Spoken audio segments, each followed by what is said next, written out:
em 1 Pedro 3:7. 1 Pedro 3:7. Amém? Texto bastante conhecido. E eu gostaria de conversar um pouquinho sobre isto. Temos trabalhado com o Ministério de Casais, com o Ministério de Famílias há muitos anos.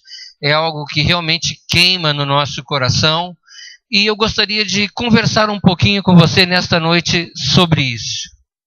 O texto sagrado diz assim: maridos, vós igualmente, vivei a vida comum do lar com discernimento, e tendo consideração para com a vossa mulher como parte mais frágil, tratai-a com dignidade, porque sois juntamente herdeiros da mesma graça de vida, para que não se interrompam as vossas orações. Que texto precioso! Apenas um versículo, mas rico, uma pérola dentro do Evangelho. Olha só, o texto começa falando aos maridos e dizendo a eles igualmente. Então entenda que tudo o que está sendo colocado aqui para o marido também é posto para a mulher.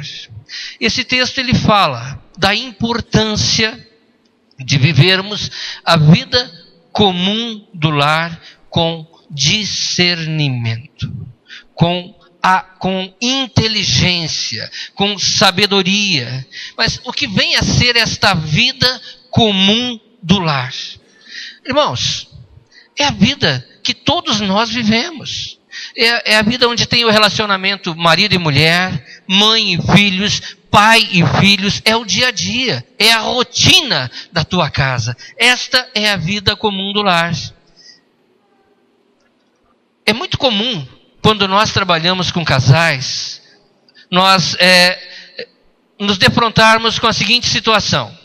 O casal, ele chega para conversar, para pedir uma ajuda, para pedir um aconselhamento, e ele coloca a coisa da seguinte forma: olha, pastor, no nosso caso, no nosso casamento, na nossa família, como se aquilo que eles estão vivendo fosse uma exclusividade deles, que não acontecesse em nenhuma outra família, que não acontecesse em nenhuma outra casa. Não, eles pensam que isto só ocorre com eles. Aí você escuta assim: olha, no meu casamento, eu posso te dizer que o meu marido, ele não me ama mais. O meu marido, ele não considera mais as minhas necessidades. A minha mulher não me respeita. Ela vive com cobranças. Eu entro em casa, a primeira coisa que eu escuto é uma cobrança. Eu venho com toda a carga do peso do dia, da pressão do trabalho, das circunstâncias, e ela, quando eu pisei dentro de casa, a primeira coisa que faz é me cobrar. Ou então, os nossos filhos não obedecem, os nossos filhos mentem, os nossos filhos estão se envolvendo com coisas que não devem. Na verdade, meu irmão, esta conversa, para quem lida com o ministério pastoral, com o ministério de famílias, é o dia a dia. Isto está, a cada momento nós nos deparamos com casais exatamente nesta situação. E o grande engano que há por trás disso,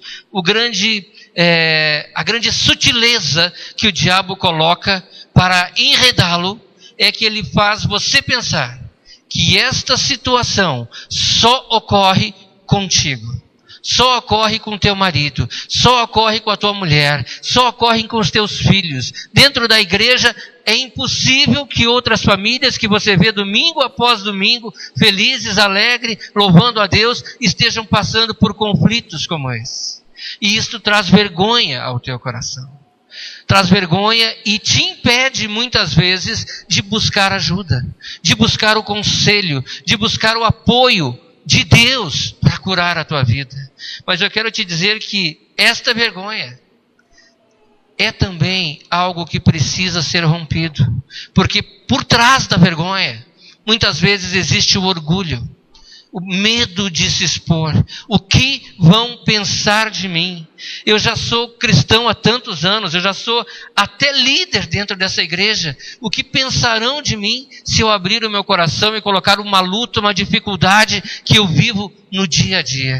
Mas eu quero dizer para você, isto é uma mentira, isto é um engano do diabo. Não tenha medo de se expor, não tenha medo de abrir o teu coração, não tenha medo de deixar que Deus entre definitivamente na tua vida familiar, que cure o teu casamento, que cure o relacionamento de pais e filhos.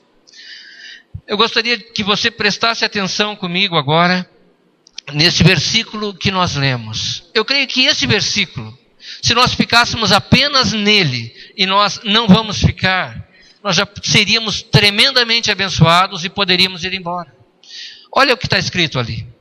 Maridos, vós igualmente vivei a vida comum do lar com discernimento, tendo consideração para com a vossa mulher como parte mais frágil, tratai-a com dignidade, porque sois juntamente herdeiros da mesma graça de vida, para que não se interrompam as vossas orações. Algumas palavras aqui parece que saltam deste versículo. É tremendo a palavra de Deus, porque você muitas vezes lê um texto, relê um texto, e aquilo parece que já está tão batido para ti, e daqui a pouco tu olha e aquele versículo salta aos teus olhos. Salta aos teus olhos. A primeira palavra nesse texto que me chama a atenção é a palavra comum. Comum. Né? Era disto que eu estava falando inicialmente. A definição de comum é normal, ordinário, comunitário, geral. Comum, querido, é arroz de festa. Está em todo lugar que você vai. Aquilo é o dia a dia, é a rotina. E isto, ele está dizendo, olha, toda família, todo casamento tem uma vida comum. Não pense que as situações que você vive dentro da tua casa só ocorrem na tua casa. Não pensem que os conflitos que vocês têm com filhos, eventualmente, só ocorrem com vocês. Eu quero dizer para vocês que aquilo que é comum é normal. Então presta atenção. Você é normal. Você é normal, absolutamente normal. Se eu fosse você, eu daria um glória a Deus, porque a tua situação não é impossível, não é rara, não é algo extremo. O que você vive é normal. Amém? Glória a Deus. Então, algo que está acontecendo na grande maioria das famílias, né? As famílias, então, vêm sendo enganadas pelos valores que a mídia tenta vender, os meios de comunicação tentam vender, que é a questão de alcançar a felicidade a qualquer preço. É a questão do egoísmo. E as famílias vêm sendo enganadas com isso, desta forma. Desta forma, o marido, ele busca, dentro do seu convívio conjugal, satisfazer as suas necessidades em primeiro lugar. A mulher da mesma forma, e os filhos da mesma forma. Isto é o que o mundo tenta vender para nós, como sendo o normal, como sendo isto que a vida familiar, que a vida conjugal oferece para cada um de nós. Mas eu quero te dizer que isto é uma grande mentira. É uma grande mentira. A vida familiar, a vida conjugal é algo precioso, nascido no coração de Deus, para abençoar a todos nós. Então não temas com estas situações, não se aflija com os conflitos do dia a dia, eles são solucionáveis. O Senhor Jesus venceu cada um deles. Cada um deles. E o Espírito Santo hoje nos capacita a andar em vitória. Outra palavra que salta aos olhos neste versículo é discernimento. Entendimento. Em algumas versões, né, na minha versão fala discernimento, em outras fala entendimento. Significa justamente isso, distinguir, saber diferenciar uma coisa da outra, ter critério, apreciar. Em resumo, vocês precisam entender que o casamento exacerba o que há de melhor em cada um de nós, mas também exacerba o que há de pior em cada um de nós. Então é assim, né, tchê? Tu começa a namorar uma guria, tu conheces esta menina, esta guria, tu te apaixonas por ela, não é verdade? Porque o homem, ele cresce, dizem que ele fica bobo, se apaixona e casa. Eu creio que não, né? Eu creio que é um projeto de Deus. Mas tu te apaixonas e tu casa. Tu namoraste ali 3 anos, 4 anos. E aí tu pensa assim, eu conheço esta guria. Não tem nada nela que eu não conheça bem. Pois eu vou te dizer que com 1 semana de casamento, tu estás surpreso. Tu vai dizer, mas que barbaridade. Como é que eu não vi isto? Onde eu estava? Será que eu estava distraído, tomando um chimarrão, que eu não percebi isso?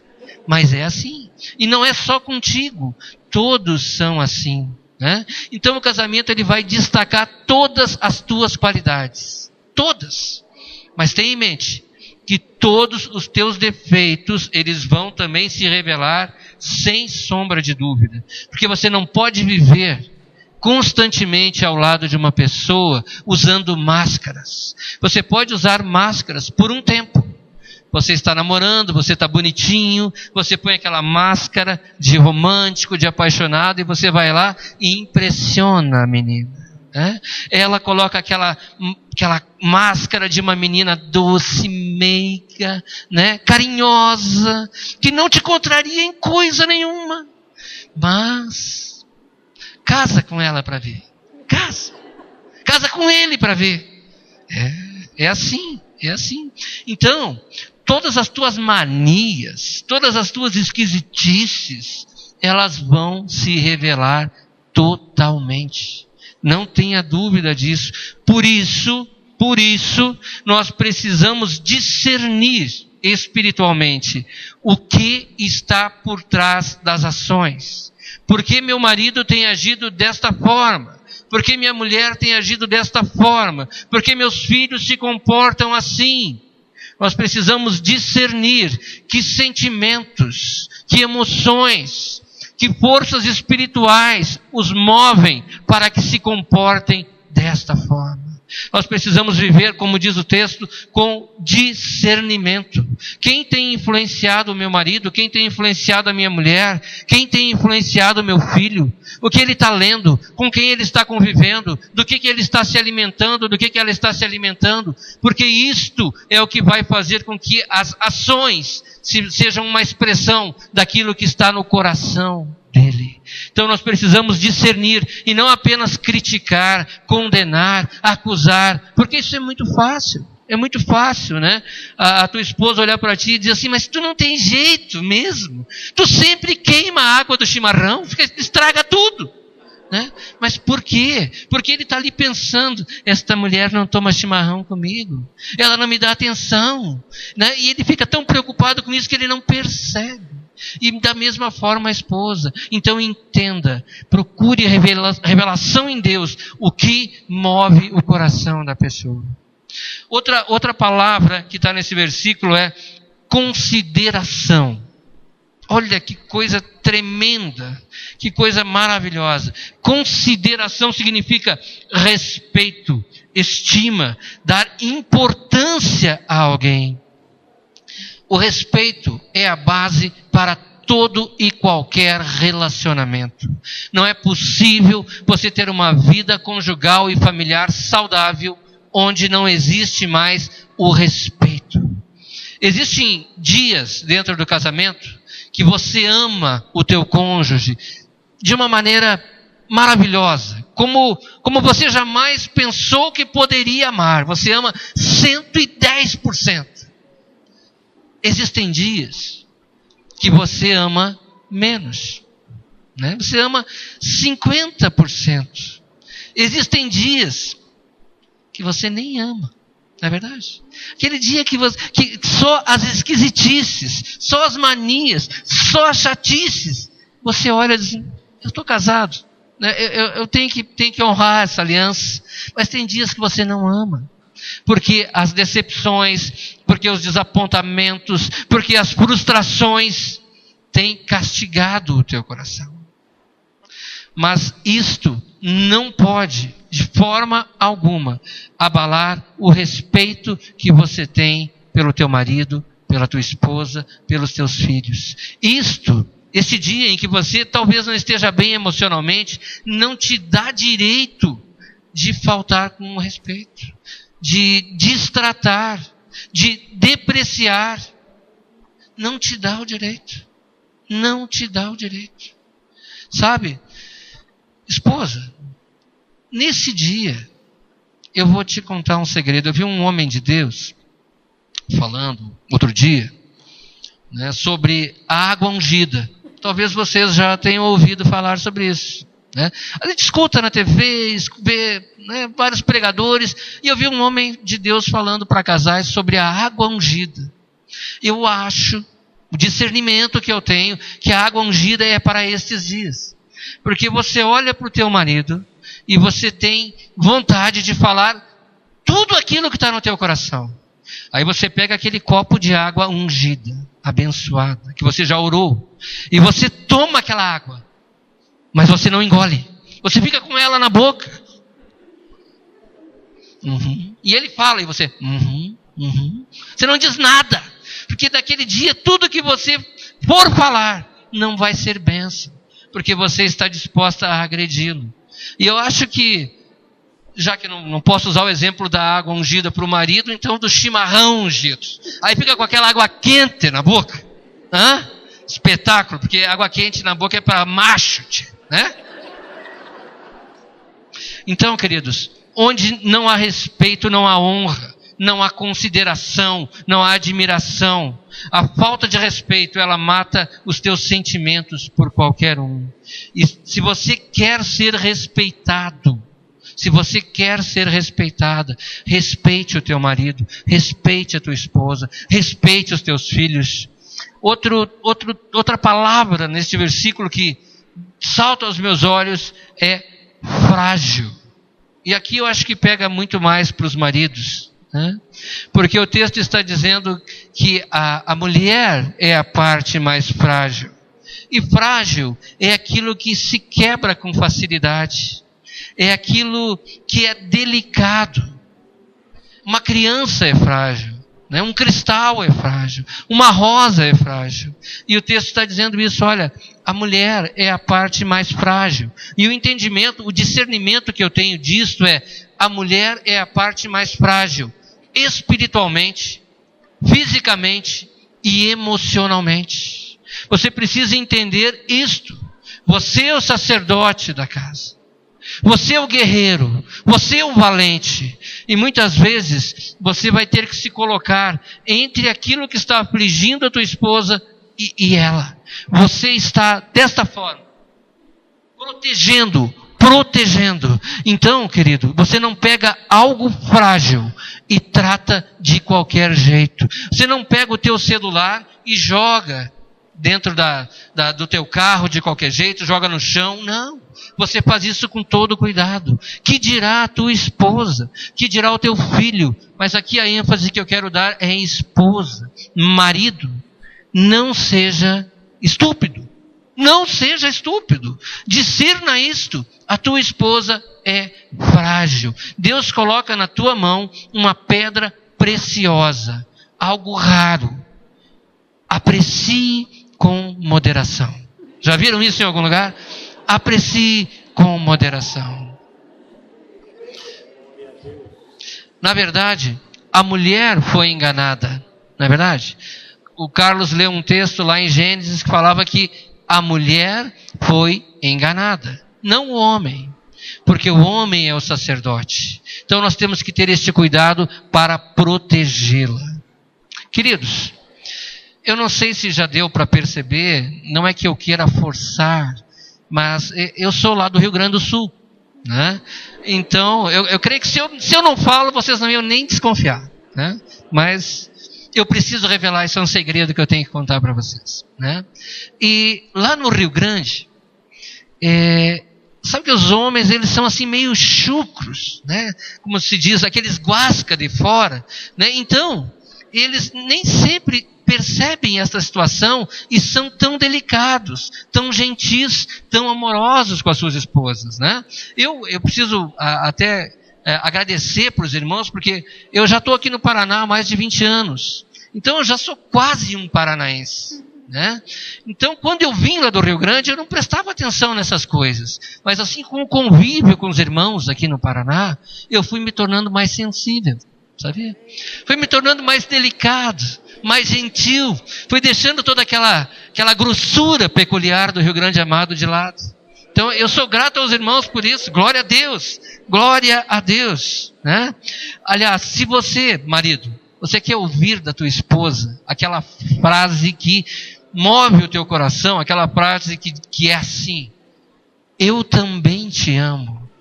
Sabe o que você precisa fazer primeiro? Você primeiro precisa dizer: eu te amo. E aí você vai ouvir aquilo que você faz tempo talvez que não escute, que é: eu também te amo. Entendeu? Irmãos, é simples, não é complicado. Outra palavra que chama atenção ali é tratar com dignidade. Dignidade é uma qualidade de quem é nobre, é respeito que alguém merece, é decência, é honra, é integridade. Trate a tua esposa e trate os teus filhos com distinção, com honra, com dignidade. Falando aos casais, Pedro diz que isto é assim que nós devemos viver, com discernimento, com bom senso, com consideração, porque somos herdeiros da mesma graça, e desta forma as nossas orações não serão interrompidas. Amém? Então, se você quer que o teu lar, que a tua família seja uma bênção, se você quer que as tuas orações cheguem ao trono de Deus, haja desta forma. Haja desta forma. E se você vem agindo diferente, se arrependa. Porque o que Deus tem para você, para a tua família, é especial. Amém? Amém, amados. Então eu quero agora começar a mensagem que Deus colocou no meu coração. Até aqui foi só para chamar a atenção de vocês sobre algumas coisas que eu considero que são muito importantes. E o primeiro ponto que eu gostaria que você anotasse, marcasse, é a transparência entre o casal. Este ponto eu creio que é fundamental. O texto de Gênesis diz o seguinte, Gênesis 3, a partir do versículo 1. Você que está com a Bíblia, que quer acompanhar, Gênesis 3, a partir do verso 1. Já foi lido, mas vamos de novo. Mas a serpente, mais sagaz que todos os animais selváticos que o Senhor Deus tinha feito, disse à mulher: é assim que Deus disse, não comereis de toda a árvore do jardim? Respondeu-lhe a mulher: do fruto das árvores do jardim podemos comer, mas do fruto da árvore que está no meio do jardim, disse Deus, dele não comereis, nem tocareis nele, para que não morrais. Então a serpente disse à mulher: é certo que não morrereis, porque Deus sabe que no dia em que dele comerdes, se abrirão os olhos, e como Deus serei conhecedores do bem e do mal. Vendo a mulher que a árvore era boa para se comer, agradável aos olhos e árvore desejável para dar entendimento, tomou-lhe do fruto e comeu, e deu também ao marido, e ele comeu. Abriram-se então os olhos de ambos, e percebendo que estavam nus, cozeram folhas de figueira e fizeram cintas para si. Quando ouviram a voz do Senhor Deus que andava no jardim pela viração do dia, esconderam-se da presença do Senhor Deus, o homem e a sua mulher, por entre as árvores do jardim. E chamou o Senhor Deus ao homem e lhe perguntou: onde estás? Eu creio que na versão original é: onde tu estás? E o homem então respondeu: ouvi a tua voz no jardim, e porque estava nu, tive medo e me escondi. Olha que interessante. Esse texto é muito conhecido de todos nós. E aqui começa a falta de transparência. Satanás, desde o início, desde o começo, ele tenta semear dúvidas. Dúvidas no coração do homem e no coração da mulher.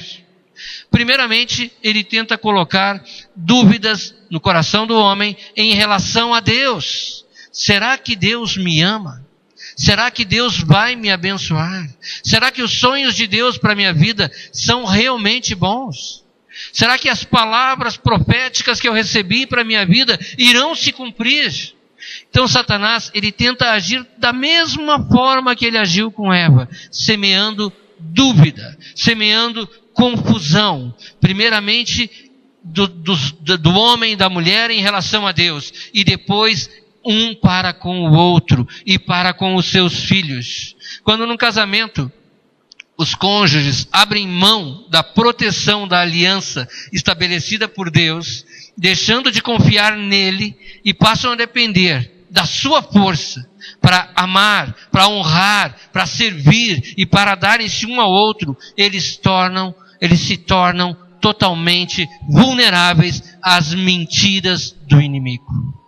Tiram os olhos de Deus e passam a depositar as suas expectativas e reações nas ações do seu cônjuge. Isto é um engano, porque por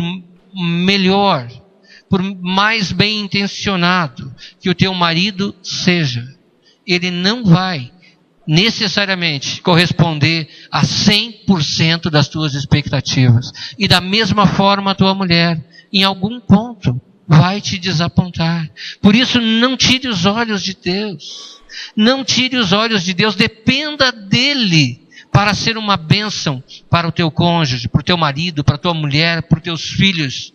De uma vez que Satanás consiga distanciar o casal de Deus, através da dúvida, ele vai começar a sugerir no teu ouvido coisas mais ou menos assim. Tudo isso é muito bonito, falando do púlpito é maravilhoso, mas o que esse pastor está dizendo, no dia a dia, não é bem assim. Ele vem e te sugere isso, olha, não é bem assim. Não é tão simples assim. Na verdade, ele fala que Satanás está tentando semear dúvida em relação a Deus, em relação ao meu cônjuge, porque ele não conhece o meu cônjuge. Ele não sabe quantas horas também eu fiquei orando para que Deus mudasse meu marido e Deus não mudou. Então ele está falando de coisas que ele não sabe. Eu quero dizer para você, isto é uma mentira. Isto é uma mentira deslavada, porque a estratégia do inimigo não mudou. Continua a semeadura da dúvida e da incredulidade, com o objetivo de endurecer o teu coração em relação a Deus e em relação à tua esposa, ao teu marido. Olha só, tem um pensamento assim, olha, essa questão de transparência é muito delicada.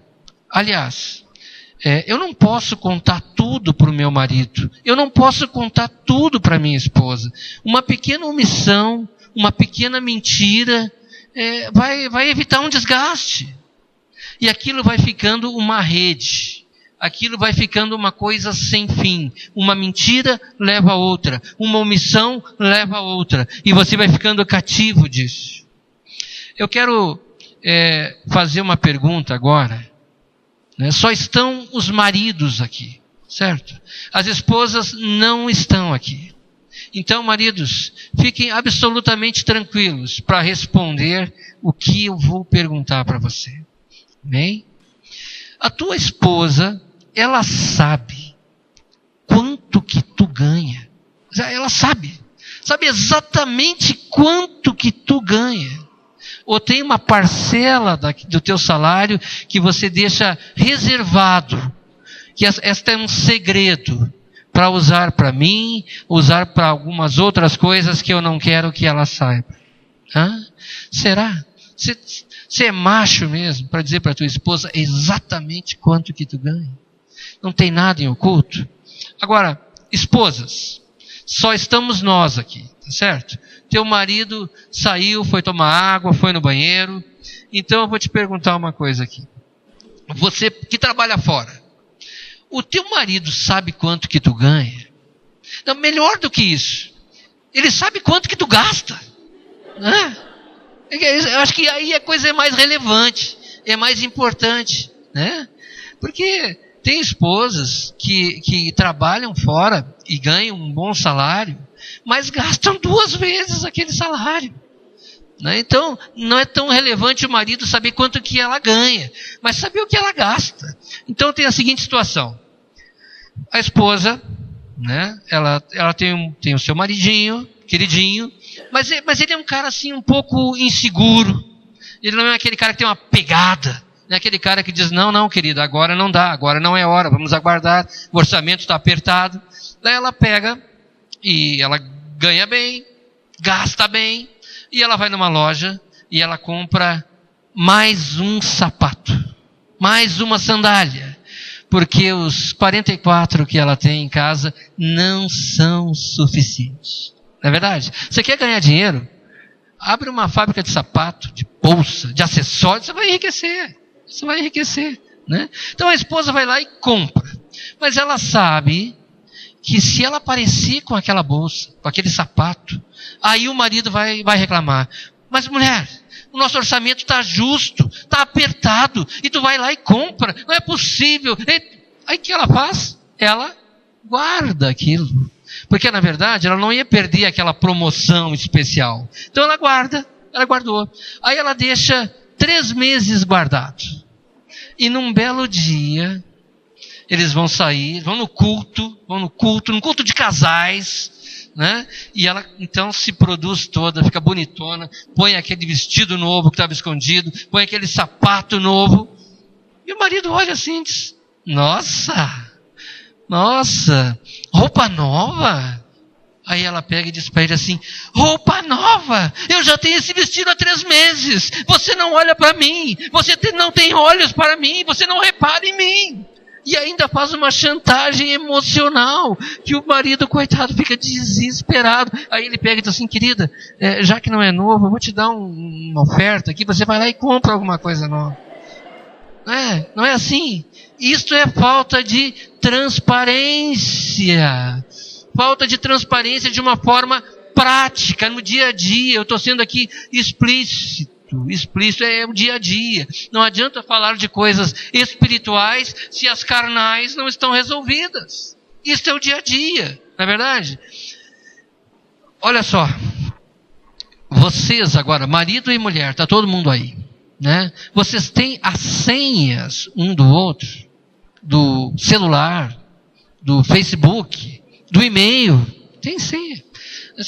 Tem senha, um do outro, sabe a senha? Às vezes eu digo assim, Miriam, eu estou sem tempo, estou muito corrido para mim, faz um favor, entra lá no Facebook, olha se tem alguma mensagem, ou olha os meus e-mails.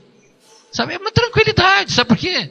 Não tem nada ali em oculto, não tem nada que ela não possa ver. E da mesma forma, não tem surpresas. Né? Ela me conhece e eu a conheço. Não temos nada para esconder. Né? Às vezes também outra área delicada da vida familiar e que a esposa precisa estar atenta é de não ocultar do marido algumas situações envolvendo os filhos. Muitas vezes a esposa, com receio da reação do marido com relação a alguma situação errada na vida do filho, ela evita comentar, ela oculta. Quando é criança, uma traquinagem. Quando é adolescente, quando é jovem, já às vezes oculta algo mais grave. Não é bom que seja desta forma. Né? Não é bom que seja dessa forma. E com base em tanta falta de transparência, com tanta mentira, né? Começam a surgir situações de desapontamento, de amargura, de desinteresse um pelo outro. Porque chega num momento que eu tenho a impressão que eu estou convivendo com um estranho dentro de casa. Às vezes eu escuto de alguns maridos, olha, a sensação que eu tenho é que eu sou um estranho dentro da minha casa. Eu só tenho que chegar em casa para pagar as contas. E não incomodar muito, se possível ficar quieto. Né? Então, esta situação traz desapontamento, traz amargura, até que chega um momento em que mais uma mentira é sugerida pelo diabo. Ele diz assim, olha, chegou a hora, nós não nos amamos mais, nós não temos mais nada em comum, e o que resta para nós é a separação. Porque é o único jeito de nós recomeçarmos a nossa vida e tentarmos sermos felizes, né? Ainda hoje, a gente viu lá em Gênesis, falando de folha de figueira, mas ainda hoje o marido e a mulher usam folhas de figueira para se esconder um do outro, que podem ser um sorriso, uma mentira, uma omissão, uma dor de cabeça. Folha de figueira. Você está ocultando algo do teu cônjuge, né? Para tentar se esconder tanto um do outro quanto de Deus, né? Esconder o quê? Sentimentos, desejos, decepções, né?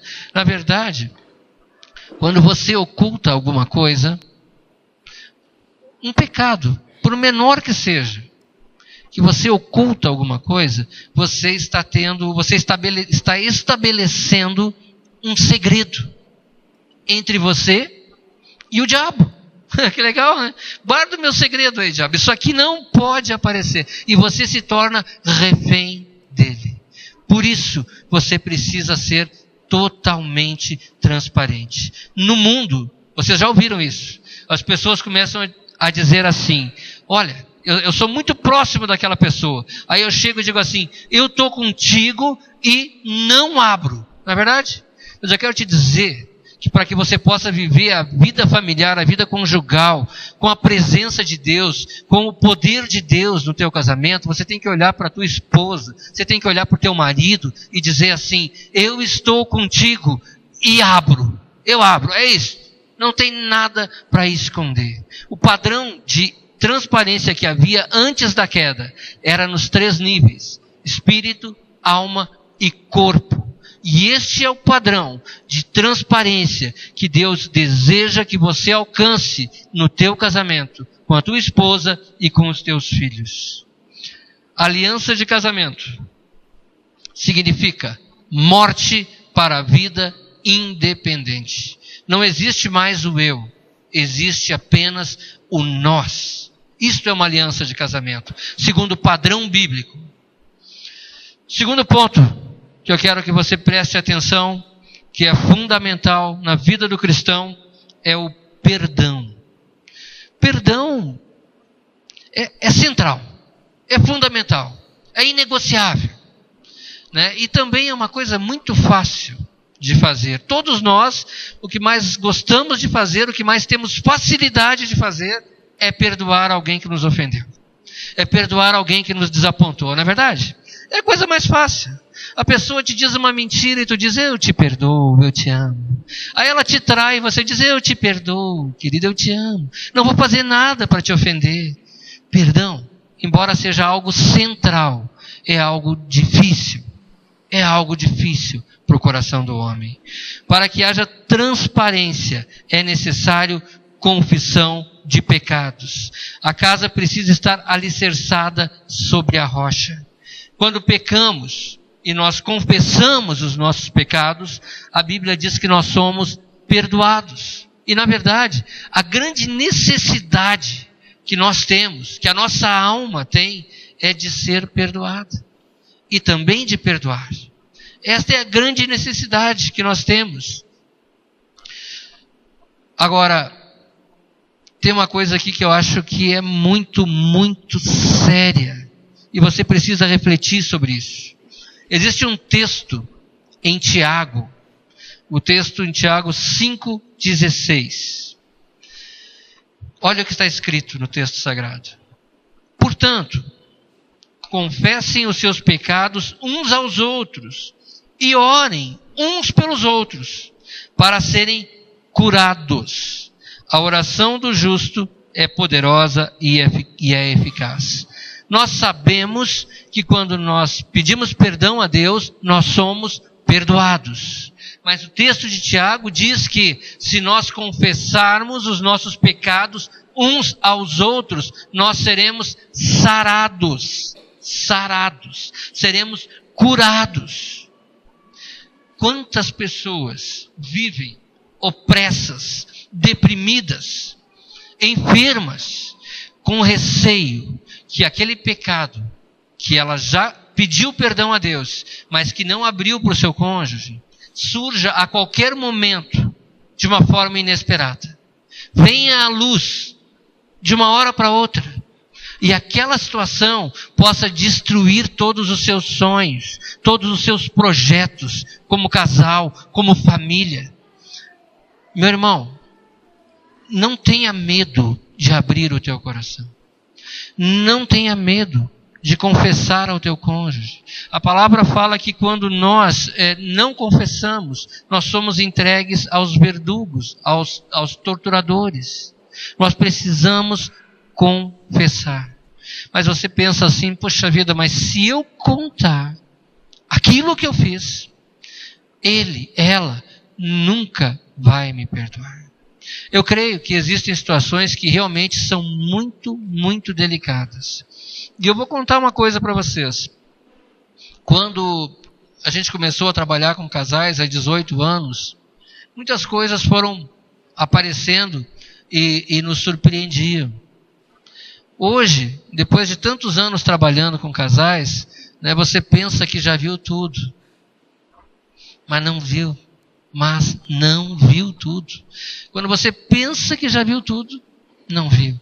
Surgem situações inusitadas, situações inesperadas. Então, meu querido, não deixe para amanhã aquilo que você pode fazer hoje. Não retarde, não seja um procrastinador. Se você tem alguma coisa que você teme que apareça e destrua a tua vida, fale com o teu pastor, fale com o teu apacentador de grupo familiar. Se você sente que não tem coragem de abrir isso sozinho, se você sente que talvez não seja a hora, busque a ajuda, busque o aconselhamento, para que você possa então abrir isso, debaixo de cobertura, debaixo de oração, e deixar que Deus opere um milagre na tua vida. E uma coisa muito séria com relação a perdão. Quando você perdoa, você esquece. Você esquece. Você nunca mais fala naquilo. Nunca mais. Então, o que a gente vê acontecer? E o que é lamentável? O casal se perdoa e continua a sua vida. E daqui a pouco surge uma situação onde um dos dois dá uma derrapada, dá uma escorregada, né? O marido faz uma grosseria, ou a esposa esconde um sapato, né? Alguma situaçãozinha, dá uma derrapada, né? E o que essas pessoas fazem? Pegam e começam a lançar tudo aquilo de novo. Quem é da minha geração se criou vendo na TV um programa de um apresentador muito conhecido, né, o Silvio Santos. Né? E o Silvio Santos tinha uma coisa que o programa dele girava em torno daquilo, que era o baú da felicidade. Mas tem alguns casais que eles fazem questão, como se diz lá no Rio Grande, questão, de pegar um baú bonito e eles colocam no meio da sala. E ali dentro, eles colocam tudo que é coisa que foi perdoada, coisa antiga. E eles dão o nome para esse baú de baú da infelicidade. E o que eles mais gostam de fazer, na primeira derrapada, é abrir aquele baú e jogar tudo para fora. E ficam jogando um no outro, e ficam se destruindo, e ficam se arrebentando, e ficam fazendo mal um ao outro. Não é bom que seja dessa forma. Deus perdoa os nossos pecados e Ele esquece. Então, quando você perdoa o pecado do teu cônjuge, quando você perdoa o pecado do teu filho, você esquece. Se em algum momento você tiver que trazer isso à luz de novo, você vai trazer apenas para dar um testemunho daquilo que Deus fez na tua vida, de como era a tua vida e de como ela foi curada pelo amor de Deus, como ela foi restaurada pelo amor de Deus. E se você fizer isto, nós vimos naquele primeiro versículo, as tuas orações não serão impedidas. Elas chegarão ao trono de Deus. O Senhor vai responder às tuas orações. Eu quero te dizer que casamento é um lugar de milagres. Casamento é um lugar de milagres. O primeiro milagre que Jesus fez foi num casamento. Ele transformou a água em vinho. E uma outra coisa que eu acho muito relevante que você tenha em mente. e é comum a gente ouvir dos casais: eu vou perdoá-lo, eu vou perdoá-la, mas eu quero ver sinais de arrependimento, senão eu não vou liberar o perdão. E sabe, às vezes ouvindo as histórias mais estranhas que você pode imaginar, mais escabrosas, assim, de casamentos destruídos, você até pensa assim: é verdade, né? Deve ser desse jeito. Mas outro dia eu estava lendo o Evangelho de João, e lá no capítulo 8, teve uma situação que desestruturou totalmente essa minha linha de raciocínio, essa minha maneira de pensar. Porque neste capítulo é contada a história da mulher adúltera. O texto fala que aquela mulher, ela foi pega em flagrante adultério. Então, ninguém que é pego em flagrante adultério está arrependido daquilo que está fazendo. Muito pelo contrário. É bem provável que esteja achando o máximo. Cego, louco, enganado. Mas o texto diz que aquela mulher foi pega em flagrante adultério e ela foi trazida para uma praça onde estava ali Jesus. E ele escrevia no chão. Né? E começaram então a acusá-la. Né? Esperando que Jesus então mandasse que aquela mulher fosse apedrejada. Porque a lei dizia isso. Né, para ela ser apedrejada. Você imagina o que passou no coração daquela mulher, sabendo que ela estava sendo levada para ser apedrejada. Talvez até ela estivesse seminua, ou enrolada em alguns lençóis, eu não sei, mas numa situação humilhante, deprimente. E Jesus então diz: olha, aquele que não tem pecados, atire a primeira pedra. Então eu quero te dizer que perdão não é uma opção. Perdão é um mandamento.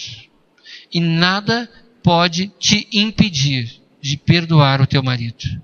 Nada pode te impedir de perdoar a tua mulher ou os teus filhos. Só mesmo o teu coração. A decisão é tua. Mas o grande prejudicado com a falta de perdão é você mesmo. Então, não imponha condições para que você libere o seu perdão. Não se coloque numa posição de superioridade ao Senhor. Se o Senhor pôde perdoar, Ele nos deixou o exemplo. Porque é isto que Ele espera de nós, para que nós sejamos curados. E o último ponto que eu gostaria de destacar é fidelidade e honra.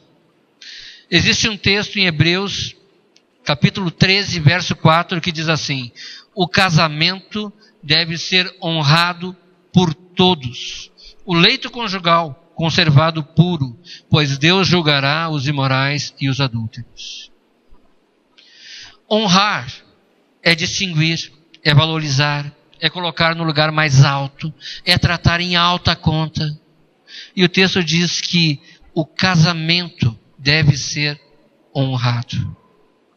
Como eu posso honrar a Deus no meu casamento? O que eu posso fazer na minha vida conjugal para honrar a Deus? Honre o teu cônjuge. Esposa, honra o teu marido. Marido, honra a tua mulher. Honra os teus filhos. É desta forma que você vai honrar a Deus dentro do teu casamento. Tem um versículo em Filipenses 2, 3, que diz assim: nada façais por contendas ou por vanglória, mas por humildade.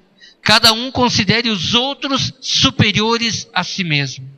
Uma forma prática de honrar o teu cônjuge é colocar as necessidades dele acima das tuas.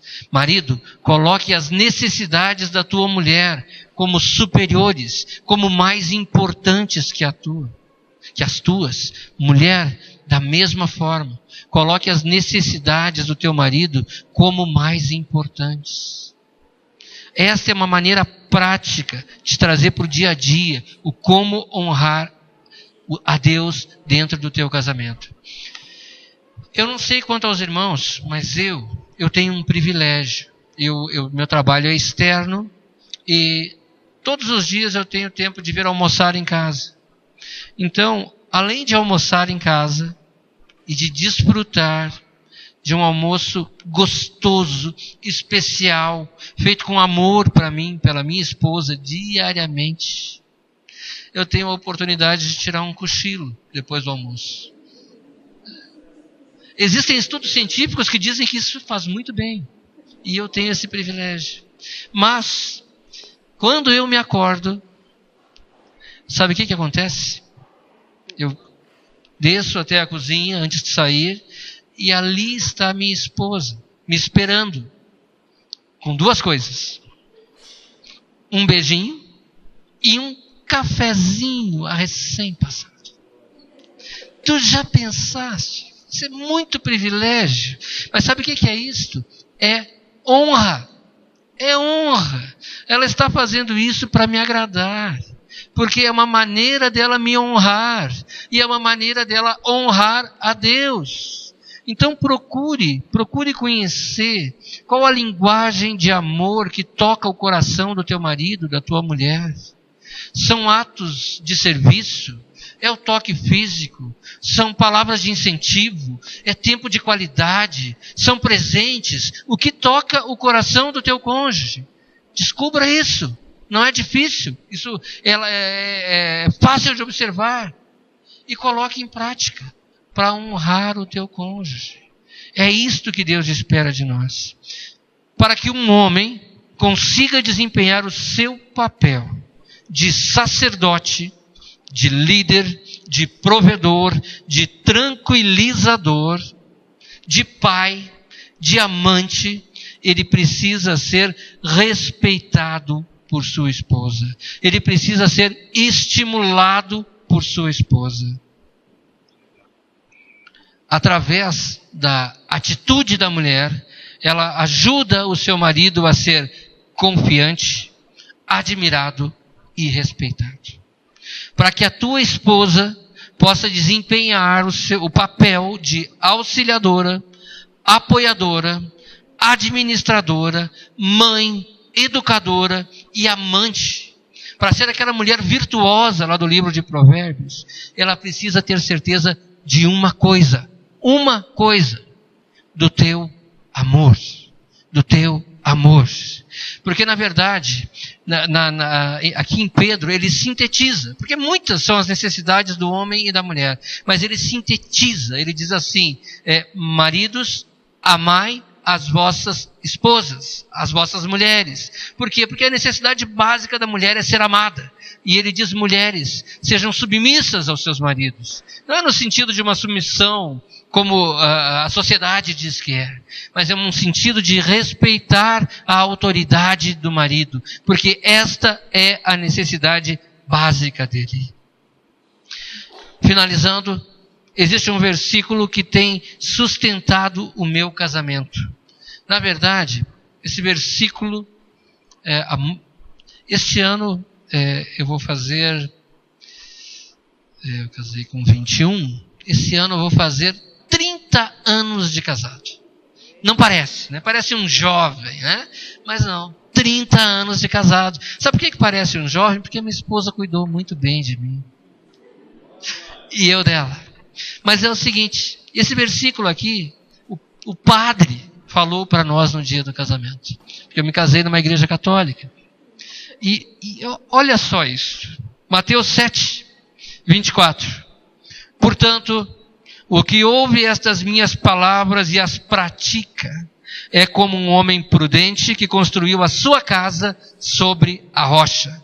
Caiu a chuva, transbordaram os rios, sopraram os ventos e deram contra aquela casa. E ela não caiu, porque ela tinha os seus alicerces na rocha. Mas os que ouvem estas minhas palavras e não as praticam, é como um homem insensato que construiu a sua casa sobre a areia. Caiu a chuva, transbordaram os rios, sopraram os ventos e deram contra aquela casa e ela caiu. E grande foi a sua queda. O Evangelho, ele é muito honesto, ele é muito transparente. Ele está dizendo, olha, construa a tua casa sobre a rocha, que é Jesus. Porque o dia mau, ele virá. As chuvas virão, as tempestades virão. Nós estamos no mundo. Nós não somos isentos às circunstâncias à nossa volta. Mas Ele está dizendo, se você construir a tua casa na rocha, você não será abalado. Então, viva com transparência. Aprenda a perdoar. Honre o teu cônjuge. Creia que Jesus pode mudar o teu casamento. Ele pode trazer o padrão celestial para dentro da tua casa nos dias de hoje. Nesta noite, eu te digo o seguinte: decida ter unidade com a tua mulher. Decida ter unidade com o teu marido. Decida perdoar. Decida ser fiel. Decida honrar. Decida edificar a tua casa sobre a rocha. Decida concordar com os sonhos de Deus para a tua casa, para a tua família, para o teu casamento, em nome de Jesus. Amém? Eu gostaria de falar aos casais que estão aqui nesta noite.